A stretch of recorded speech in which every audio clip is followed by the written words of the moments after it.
ഇതാണ് അൽക്കോർ. അൽക്കോറിലെ ലുലുവും സഫാരിയും അടുത്തടുത്ത് തന്നെയാണ്. അതിൻ്റെ ലുലുവാണ് ഞാനിപ്പോൾ കാണുന്ന ഭാഗം. ആ ഭാഗത്ത് ലുലുവാണുള്ളത്. അവിടെ ഒരു സിഗ്നലുണ്ട്. അത് കഴിഞ്ഞിട്ട് റൈറ്റ് സൈഡിൽ ലുലുവാണ്. അൽക്കോർ എന്ന് പറഞ്ഞാൽ വലിയൊരു സിറ്റിയൊന്നുമല്ല, ചെറിയൊരു സ്ഥലമാണ്. അപ്പോൾ ഖത്തറിലുള്ളവർക്കൊക്കെ അറിയാം, അല്ലാത്തവർക്ക് അത്ര അറിയാൻ പറ്റില്ല.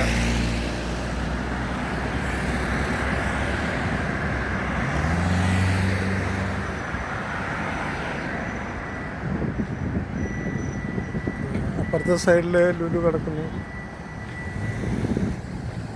പിന്നെ അതിൻ്റെ അപ്പുറത്ത് ചെറിയ ചെറിയ സ്ഥാപനങ്ങളൊക്കെ ഉണ്ട്.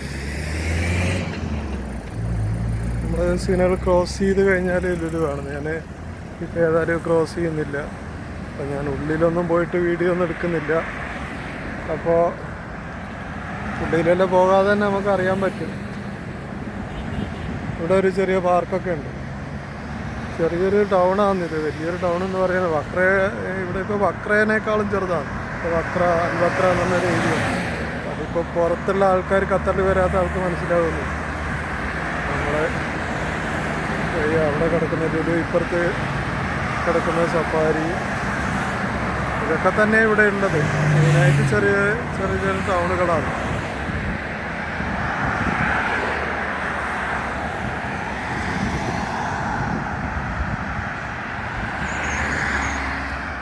ആൾക്കൂട്ടങ്ങൾ വലിയ ക്രൗഡൊന്നുമില്ല. ചെറുതായിട്ട് ഈ രണ്ട് സ്ഥലത്തും കുറച്ച് ആൾക്കാർ കൂടുതലായിട്ടുണ്ട്. പിന്നെ അപ്പുറത്ത് കിടക്കുന്നത് ഗോവ ബാങ്ക്, അതൊക്കെ കിടക്കുന്നുണ്ട്.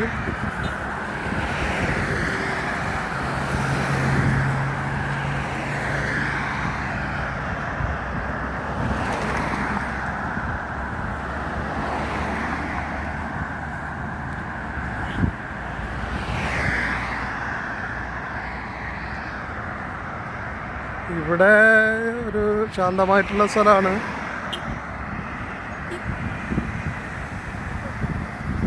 ശാന്തമായിട്ടുള്ളൊരു ഏരിയ ആണ്. ടാക്സിക്കാരന് പോകുന്നുണ്ടോയെന്ന് ചോദിച്ചാൽ നമ്മളവിടെ പോകാനാ, നമ്മളിവിടെയൊക്കെ വരികയല്ലേ. ഇവിടെ ഇതിൻ്റെ ആ സഫാരീൻ്റെ അടുത്തായിട്ട് RMB എന്ന് പറഞ്ഞ ഒരു റീറ്റെയിൽ കളക്ഷൻ ആകട്ടെ, മറ്റേ ഷർട്ട്, ടീഷർട്ട്, മറ്റേ ഇതൊക്കെ ഉണ്ടല്ലോ, ഷോപ്പിങ്. അതുപോലെ ഡ്രസ്സുകൾ ഐറ്റംസാണ് അവിടെ ഉണ്ട്.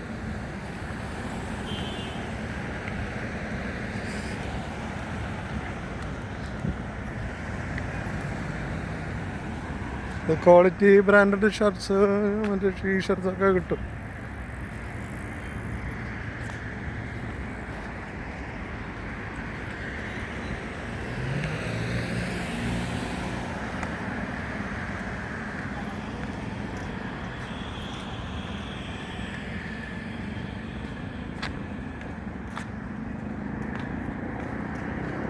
ഇതിൻ്റെ പേര് ഡൗൺ ടൗൺ സൂക്ക് എന്ന് പറഞ്ഞിട്ട് ഇവിടെ ഉണ്ട്. Downtown souk.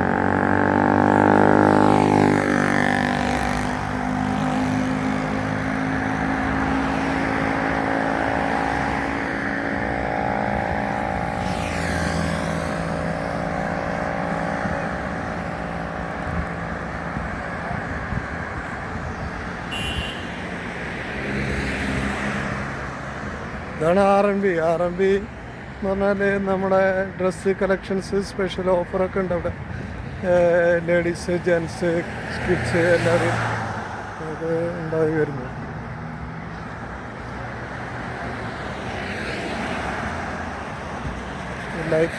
ലൈറ്റ്സൊക്കെ വന്നപ്പോൾ നല്ല ഭംഗിയുണ്ട് കാണാൻ ബിൽഡിങ്ങൊക്കെ.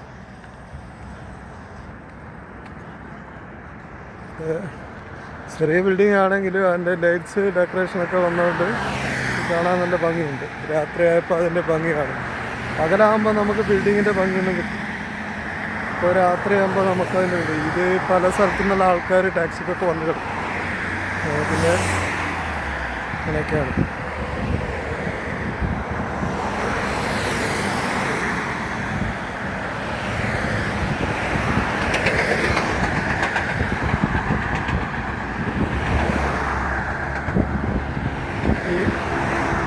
ഈ റോഡ് നേരെ പോകുന്നത് ദോഹയിലേക്കാണ്.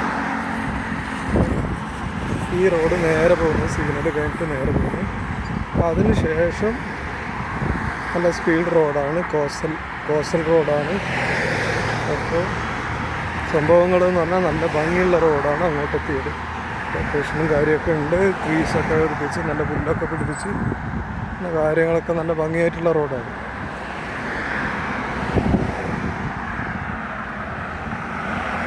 ഈ ലൈറ്റൊക്കെ വരുമ്പോൾ രാത്രിയാണ് നമുക്ക് ഒരു ടൗണിൻ്റെ ഭംഗി കിട്ടുന്നത്. ഇപ്പോൾ ലൈറ്റ്സൊക്കെ വാങ്ങുമ്പോൾ നമുക്ക് അതിൻ്റെ ഒരു വൈബ് കിട്ടുന്നു. അല്ലാതെ ഇപ്പോൾ പകല് നമ്മളിപ്പോൾ ഒരു വീഡിയോ എടുത്തു കഴിഞ്ഞാൽ അതിൻ്റെ ഭംഗിയൊന്നും കിട്ടുകയില്ല എത്രയായാലും. അപ്പോൾ അങ്ങോട്ടെത്തി കഴിഞ്ഞാൽ അവിടെ അധികം ടൗണുകളൊന്നുമില്ല. ഞാൻ നേരെ പോകുന്നത് പിന്നെ ഇവിടെ ദോഹ ബാങ്ക് ഉണ്ട്, അങ്ങനെയൊക്കെയുള്ള ഏരിയകളേ ഉള്ളൂ. ഇനി ഒരു ചെറിയ ടൗണെന്നേ പറയാനുള്ളൂ, ചെറിയൊരു ടൗണൊന്നുമല്ല. നല്ല അത്യാവശ്യ സാധനങ്ങളൊക്കെ കിട്ടുന്നൊരു ടൗണ് തന്നെയാണ്. അത്യാവശ്യ കാര്യങ്ങളൊക്കെ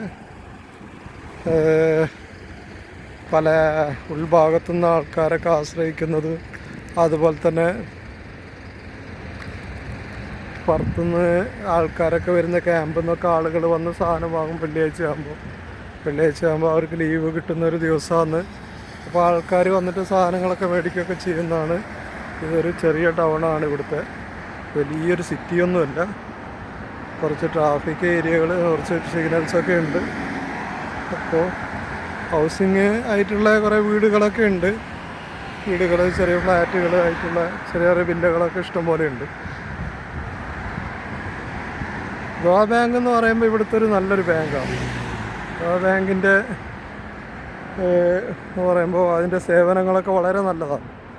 ദോഹ ബാങ്ക് പിന്നെ ഇവിടെയൊക്കെ ചെറിയ ചെറിയ ടൗണുകളുണ്ട്. എന്നാലും നമ്മളെ നോക്കേണ്ട അതല്ല. ഇവിടെ എന്ന് പറയുമ്പോൾ ഇവർ നല്ല നീറ്റായിട്ട് വൃത്തിയായിട്ട് ഓരോ ചെറിയ സിറ്റി ആണെങ്കിലും അത് വൃത്തിയായി വെക്കാൻ ഇവർ വളരെ ശ്രദ്ധിക്കുന്നുണ്ട്. അത് നമ്മൾ നോക്കണ്ടേ. കാശുണ്ടായിട്ടൊരു രാജ്യത്തിന് കാര്യമില്ല. അവർ എന്താണെന്ന് പറഞ്ഞാൽ അതിൻ്റേതായ നീറ്റ്നെസ് ഉണ്ടാക്കുക എന്നുള്ളതാണ്. സേഫ്റ്റി, നീറ്റ്നെസ്, ഇതൊക്കെയാണ് ഒരു രാജ്യത്തിൻ്റെ ഏറ്റവും വലിയ പുരോഗതി. അത് ഇവിടെയുണ്ട്. ഇവിടുത്തെ എല്ലാവരും അതിനു വേണ്ടി പരിശ്രമിക്കുന്നതാണ്. ക്ലീൻ ആൻഡ് നീറ്റ് സിറ്റിയാണ് ഇവിടുത്തെ എല്ലാവരുടെയും കാണുന്നത്. ഒരു പൊടി പോലും നിങ്ങൾക്ക് കാണാൻ പറ്റില്ല. അത്രയും വളരെ നന്നായിട്ട് മെയിൻറ്റെയിൻ ചെയ്ത് കൊണ്ടുപോകുന്നുണ്ട്. റോഡുകൾക്കാണെങ്കിൽ എല്ലാ തരത്തിലുള്ള സുരക്ഷയുണ്ട്. ട്രാഫിക്കുകൾ ഒക്കെ സിഗ്നൽസൊക്കെ സംവിധാനമൊക്കെ നല്ല രീതിയിലാണ്. അപ്പോൾ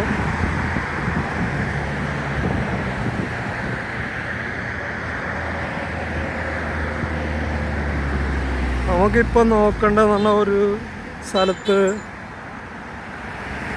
നമുക്ക് എന്താ വേണ്ടതെന്ന് പറഞ്ഞാൽ അവിടുത്തെ അടിസ്ഥാന സൗകര്യങ്ങളാണ് ഏറ്റവും വലുത്. ഈ അടിസ്ഥാന സൗകര്യങ്ങൾ ഒരുക്കുക എന്ന് പറയുമ്പോൾ ഒരു രാജ്യത്തിൻ്റെ പുരോഗതിയാണ്. അത് പരിമിതമായിട്ടുള്ള സ്ഥലങ്ങളാണെങ്കിലും അവിടെ എല്ലാം പുരോഗതി കൊണ്ടുവരികയാണ് ഈ രാജ്യം ചെയ്യുന്നത്. ഏറ്റവും വലിയൊരു കാര്യമാണ്. കാരണം അടിസ്ഥാന സൗകര്യങ്ങളൊക്കെ വികസിപ്പിക്കുക, അത് ജനങ്ങൾക്കൊരു ബുദ്ധിമുട്ടുമില്ല. ജോലി എടുക്കുക, പോകുക, ആർക്കും ബുദ്ധിമുട്ടില്ലാത്ത രീതിയിൽ എല്ലാവരും പോകും. നമ്മളെ നാട്ടിലെ ബഹളങ്ങളൊന്നുമില്ല ഇവിടെ. അവരവരെ ജോലി ചെയ്യാൻ പോവുക.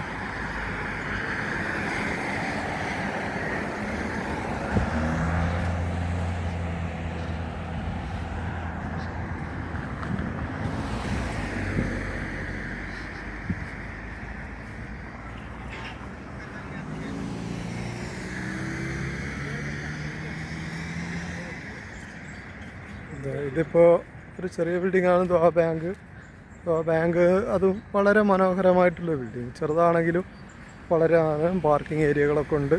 അതിന് കുറച്ചപ്പുറത്ത് അൻസാർ ഗാലറി ഉണ്ട്. അത് ചെറിയതാണ്, വലുതായിട്ടൊന്നുമില്ല. അതിന് കുറച്ചപ്പുറം ആ ഭാഗത്തുണ്ട്. ഷോപ്പുകളൊക്കെ ഉണ്ട്. ചില ഷോപ്പുകളൊക്കെ അടഞ്ഞു കിടക്കുന്നുണ്ട്, ചിലത് മാത്രം. പിന്നെ അത്രയധികം ക്രൗഡഡ് ഏരിയ അല്ലാത്തതുകൊണ്ട് ബിസിനസ്സും കാര്യങ്ങളൊക്കെ ആളുകളിലൊക്കെ കേന്ദ്രീകരിച്ചാൽ ഉണ്ടാവുക. ഇവിടെയൊക്കെ വീടുകളാണ് കൂടുതൽ. പുല്ലൊക്കെ എടുത്ത് നല്ല ഡെക്കറേഷനൊക്കെ ആയി ഇവിടെയൊക്കെ ഇരിക്കാനൊക്കെ പറ്റും. ആളുകൾക്ക് വളരെ എൻജോയ്മെൻറ്റിൻ്റെ സ്ഥലങ്ങളാണ്. കണ്ടില്ലേ, നല്ല രീതിയിൽ ഒരുക്കിയിട്ടുണ്ട് എല്ലാവിടെയും. എല്ലാ സ്ഥലവും നന്നായിട്ട് ഒരുക്കിയിട്ടുണ്ട്. അപ്പോൾ നിങ്ങൾ എൻ്റെ ചാനൽ സബ്സ്ക്രൈബ് ചെയ്യുക, അതുപോലെ ലൈക്ക് ചെയ്യുക. പിന്നെ ഞാൻ ഇവിടെയുള്ള ഓരോ ഏരിയകളുടെയും വീഡിയോ എടുത്ത് നിങ്ങൾക്ക് ഇട്ട് തരുന്നതാണ്. അതിൻ്റെ ഇവിടുത്തെ ജീവിത രീതി, ഇവിടുത്തെ ടൗണുകൾ എങ്ങനെയെന്നൊക്കെ നോക്കാം. ഒരു ചെറിയ രാജ്യമാണിത്, എന്നാലും ഇവിടെയുള്ള ഞാൻ ഈ ക്രൗഡഡ് ഏരിയയിൽ പോയിട്ട് ആരെയും കംപ്ലൈൻറ്റ് ചെയ്തിട്ട് അത് പ്രശ്നമാകണ്ടെന്ന് വെച്ചാൽ ക്രൗഡഡ് ഏരിയയിലൊന്നും പോകാത്തത്. ഞാൻ ഈ ഉൾഭാഗങ്ങളിലൊക്കെ വീഡിയോ എടുക്കുന്നത് കാരണം ഇവിടെ ഒരുപാട് നിയമങ്ങളുണ്ട്. ആൾക്കാരെ വീഡിയോ ഒക്കെ എടുത്തിട്ട് അത് കംപ്ലൈൻ്റ് ആയിട്ട് പിന്നെ വേറെ പ്രശ്നങ്ങളൊന്നും ഉണ്ടാകുമെന്ന് വിചാരിച്ചിട്ടാണ്. അതൊക്കെ നമ്മൾ ശ്രദ്ധിക്കണം. ഒരു വീഡിയോ എടുത്ത് യൂട്യൂബിലിടുമ്പോൾ നമ്മളത് കുറേ കാര്യങ്ങൾ ശ്രദ്ധിക്കാറുണ്ട്. അതിനൊക്കെ കംപ്ലൈൻ്റൊക്കെ വന്നു കഴിഞ്ഞാൽ നമ്മളെന്ത് ചെയ്യേണ്ടി വരും? അതിനൊക്കെ ബാധ്യതയാണ് ഉത്തരം പറയേണ്ടത്. അത് പിന്നെ കേസായി കാര്യമായി. അപ്പം നമ്മൾ വേറൊരു രാജ്യത്ത് പോകുമ്പോൾ അവിടുത്തെ നിയമങ്ങൾ കീപ്പ് ചെയ്യുക എന്നുള്ള ഏറ്റവും വലുത്. നമുക്ക് പറ്റുകയാണെങ്കിൽ അത് നമ്മൾ കീപ്പ് ചെയ്യുക. അപ്പോൾ ഓക്കെ, എൻ്റെ വീഡിയോ ഇവിടെ നിർത്തുന്നു. നിങ്ങൾ ലൈക്ക് ചെയ്യുക, സബ്സ്ക്രൈബ് ചെയ്യുക. ഓക്കെ.